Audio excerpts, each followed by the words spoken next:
Hey, everybody, welcome back to the show. As always, I'm really excited because we have another amazing entrepreneur on today. And joining us from Alberta, Canada, is our guest, and his name is Shawn Bayley. Shawn, you are the founder of PMA Lifestyle Limited, short for Positive Mental Attitude.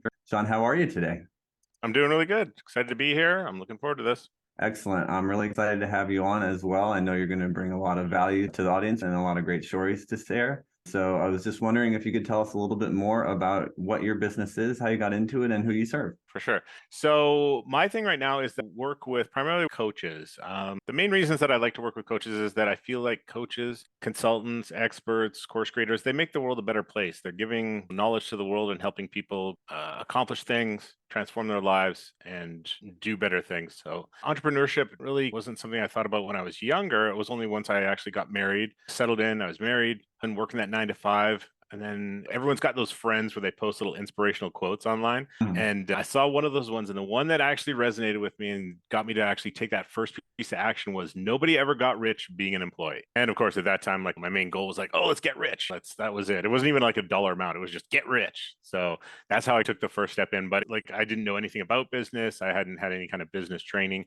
So the first thing I did was promptly go and make a big mistake. I went out and created a product and then tried to sell it. Now, it was around 2013 when Kindle books started outselling physical books. So it was like, oh, like I'd seen maybe a couple emails or something being like, oh, get rich selling Kindle books, right? Okay, sure, let's do that. So I had a book ghost written. I spent, I don't know, hundreds of dollars getting this book ghost written. I didn't know anything about the niche. I thought it was a great niche to go into. And I don't even want to say the name of the book because it sold 0 copies. So I don't want anyone to go and accidentally buy one. But it was for single parents. And it was like as if single parents probably don't buy books on how to make life better. They probably don't have a lot of money floating around. So yeah, it was a total failure, total flops. And then I discovered information products. And that was like, okay, this is right up my alley, especially when it came to internet marketing and the whole tech side. That part was really easy for me to understand and really easy for me to explain to other people. So I would turn it into information products and sell it.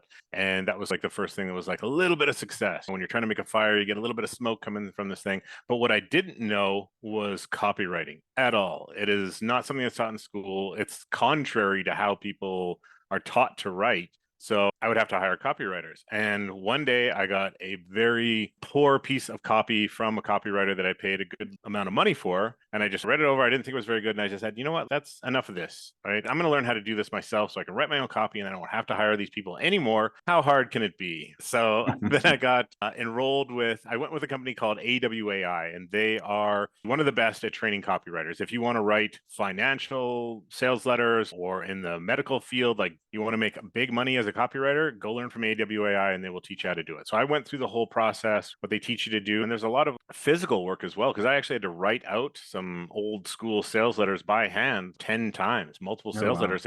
But it works though. It creates this kind of connection between your mind, like your hand and your brain by doing it. So I went through their process. I submitted my sales letter for review, went through the exam and whatnot, and got a fancy badge saying I was a copywriter. But when I wrote up a sales letter for myself for one of my products, I put it out there, sent some traffic to it, and it converted. So it was like, okay, this is awesome. I never have to hire a copywriter again. I can write my own copy. And then it evolved from there because I would put videos on YouTube. So I would get people coming to me saying, hey, can you build me this type of funnel? And then I was able to increase the value of the offer because I could say, yeah, not only will I build your funnel, but I'll write the copy for it as well. And it evolved from that. Like one week I'm doing like a high ticket application funnel.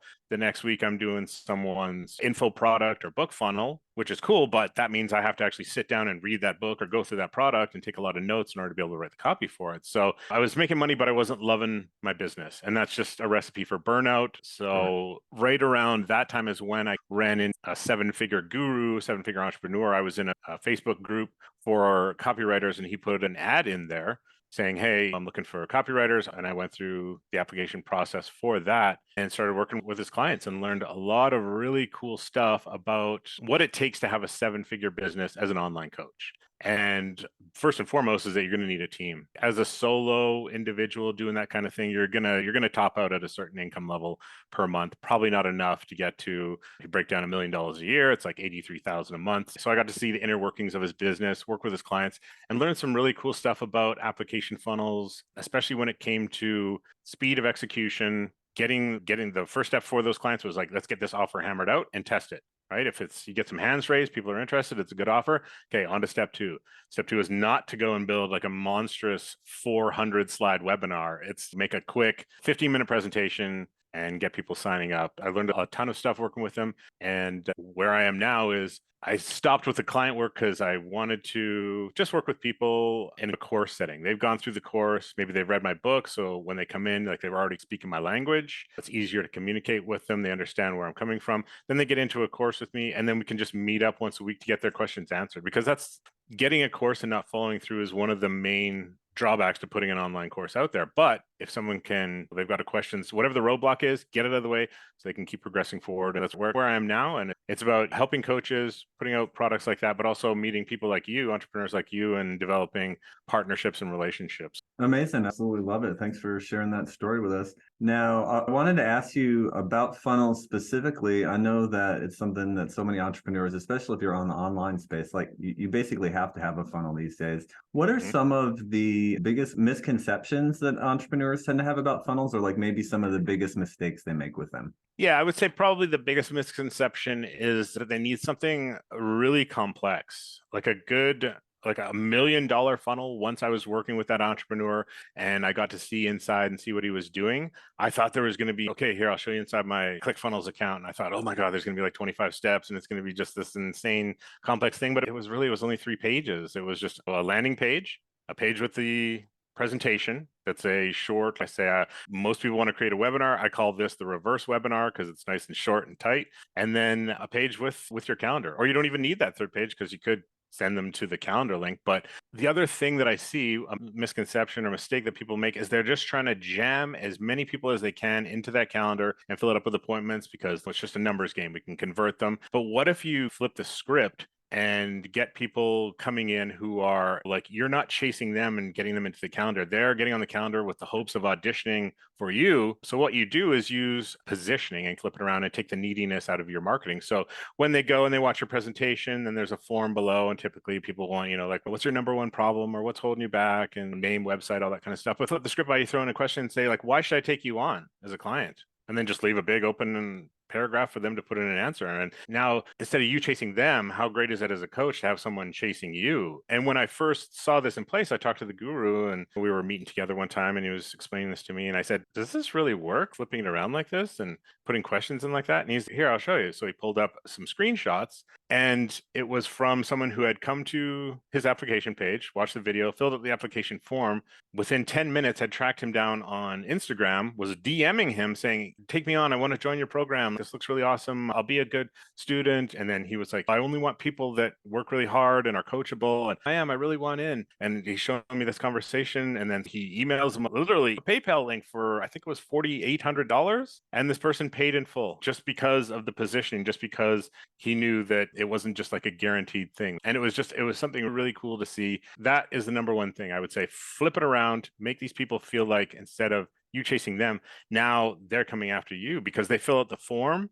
and it's not an automatic, okay, here's the calendar. Now it's, okay, we'll be in touch within 24 hours. Then you send them a structured email that says, okay, now you've made it to the next round. Nobody's going to ghost on a meeting where they're making it to the next round. Yeah, I love that. That's a great little mind shift. And it really speaks to the difference of having that scarcity mindset where, like you said, I got to get as many people in and on calls as possible because I got to get through 1 million to hopefully find a good one, to, you know what, I choose who I want to work with. There are all kinds of people out there who need my help and want it and are desiring to work with me. And yeah, you just flip it on them like that. I love it. Yeah, it's a higher quality of potential client and a better quality of client once they actually pay and become a client, because they want to get that transformation. They're going to work hard. They went through a process to get there. Yeah. Awesome. I'll give you one more story about one more mistake that people make when it comes to, especially the high ticket side. I know because I made this mistake personally, is that they don't, when you got that intake form, if you're doing some type of high ticket offer, they watch your presentation, there's a form that they have to fill out. In that form, get them to tell you what they want to buy. Have some type of multiple choice thing where it says, what are you looking to to invest right now, or what package appeals to you the most? And the first one could be, option A could be, I don't have the money to invest right now. And that's okay, because you want them to tell you that so you don't waste your time with that person. And it's not like you just cut them off cold. You just send them an email that says, hey, here's maybe a lower tier product or an affiliate product or something like that. They're not ready for it. So that's going to save you. And then option two is do it yourself. I want the course. Option three is done with you. That's your $5,000 group coaching. And then option four is done for you. And that's your $15,000 top tier super package, right? So if you see someone fills that out and they go for top tier, like, you're going to want to get on that person right away and you know what to expect. Versus when I didn't have this form, I got on a call with a person and we had a great talk. It sounded like they would be a good fit for the coaching. And then I said, okay, here's what the price is. And it turned really weird, really fast. And this person was literally begging me, like, here, just take me on and then I'll pay you as I make money. And it just got so uncomfortable and so awkward. So save yourself that awfulness by putting in something like that. Get them to tell you what they want to pay in advance. Yeah, I love that. And that's also really great for price anchoring, because if you have somebody who's on the cusp or not sure what they're looking to spend or what level of service they want, they can be like, oh, I saw it was $5,000 for your premium. Maybe that's a little too much, but the 10 or the $8,000 for the other one seems like a great bargain compared to those higher numbers. So it definitely helps with that as well. For sure. Awesome. Love it. Now, would you tell me about this book? Because you've got a book now about specifically high ticket offers and high ticket funnels. Can you tell us a little bit more about that? Yeah, for sure. It's called High Ticket Funnel Secrets, and it breaks down some of the stuff that we've talked about here, but it breaks down all of the stuff that I learned while working for the guru and then taking it and adapting it and turning it into my own kind of process that I use for other clients. And one of the clients that I worked with right off the bat was a guy named Dominic, and he was an Amazon like e-commerce expert, how to make money, set up a store on Amazon and do that. So we worked together and created a presentation for him. And it was really awesome because, like I say, when you get a specific type of client who's really motivated and wants to get results, he was able to take that presentation that we made and he brought in, this was gross, was 67,000 in 30 days with this presentation. And then he went on and he's got his own fancy 2 Comma Club award. So it was really cool to work with him and be kind of like that springboard to the 7-figure business that he has now. And it was great as I got to work with him because he was the kind of guy, he wanted to be an entrepreneur so bad. He worked hard and did everything. He quit his last day at FedEx and he recorded the whole thing with his phone and then put it onto Instagram as a reminder for himself to always keep going forward. And to, if he ever feels unsure or whatever, you can just look at that video. But it was so cool to work with an entrepreneur who took what we built, scaled it up to over $1 million and did that. But one of the things I talked about was the reverse webinar. So I break that down and explain how people can construct one for themselves. I show all the pieces that are involved in it. And just to give you a little tease in regards to it, when people do what I call a traditional webinar, and you'll see, and it's like a 90-minute presentation, that's a long time, especially when you're dealing with people's attention. There's no chance that people are going to watch that 90-minute webinar without having 3 other tabs open or checking their email or playing on their phone or do whatever. So with a nice, tight, short reverse webinar, it keeps their attention the whole time, but it really boils down that story part to one slide, right? You're just dropping your kind of authority, expertise, and story into one slide. It should take 60 seconds. You can get deep with your backstory and tell them a lot about you with, say, like the follow-up and email marketing. But that reverse webinar, it's got to hold attention because it is valuable. And I don't think you can go with a 90-minute webinar right off the bat. Then I show some examples of funnels, like what the actual pages look like, breakdown inside of it there. I talk more about how to use positioning throughout your high ticket funnel to, like I say, really just remove all the neediness and make people chase after you. Very cool. And anybody who's interested in finding out more about the book or getting a copy, where can they go for that? They can go over to highticketfunnelsecrets.com and they can go over there and get the book plus some awesome bonuses. I'm actually in the process of putting it on Amazon, but if you go over to the website, you can get the exclusive bonuses from me. Excellent. Love it. All right. Now I want to ask you a little bit more pointed questions about your business. So the first one is this. I want you to imagine that your business is a hose, right? And you know how hoses can get kinked and the flow can slow off? I want you to imagine that the money that comes through your business is going through that hose. What would you say the number one kink in your hose is right now that's keeping more money from flowing through into your business? For me, it's traffic, plain and simple. I've played around with paid traffic, but I definitely haven't mastered it. And I just I don't like the idea of spending money on paid traffic and getting people into my business as much as I do doing something like this. So I can meet someone like you, I can sit down and talk to you and share some value with you and your audience. And if somebody goes, hey, I want to check out this guy's book, I want to learn more about him, then that's great. Now that's warm traffic that's coming over, because essentially with a situation like this versus like a cold ad on Facebook, they click on it, they go over, maybe they buy, maybe they don't. But with something like this, it's more intimate. People get to know if they like the cut of my jib or they don't. And if they do, like, it's not just some dude, some page on a website. Now they've heard me,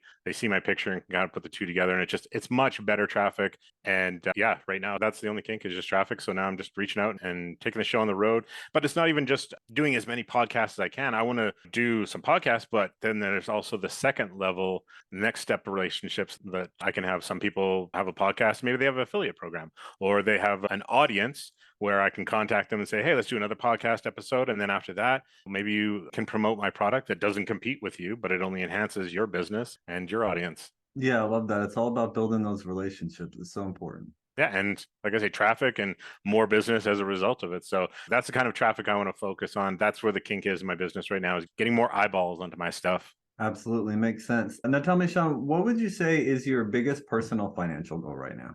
So my wife works. And so I have it incrementally. I would like to get her just retired from her job. I want to pay off my condo that I have on the side, completely pay that off so that it's just nothing but a cash generating asset month after month. And then just, yeah, I want to make sure that financially, as any parent wants, they want to make sure that like their family's taken care of, their children are taken care of. Something that I've done or created that's going to last beyond me and beyond her, hopefully, to her children and her children's children, and go from there. When it was first starting, it was about, oh, let's get rich. And I don't know where, but in the advertising online, it was like the mythical amount was like 10K per month. Oh, make your first 10K per month, get 10K months. I don't know why 10K became like the standard, but it's not. For me, I would say financially, making 10K or keeping 10K per month. Like people who are very specific in their advertising about that is what I find appeals to me most at this stage of the game. But for me, financially, anywhere between 10 and 20, but that's like keeping in my pocket. So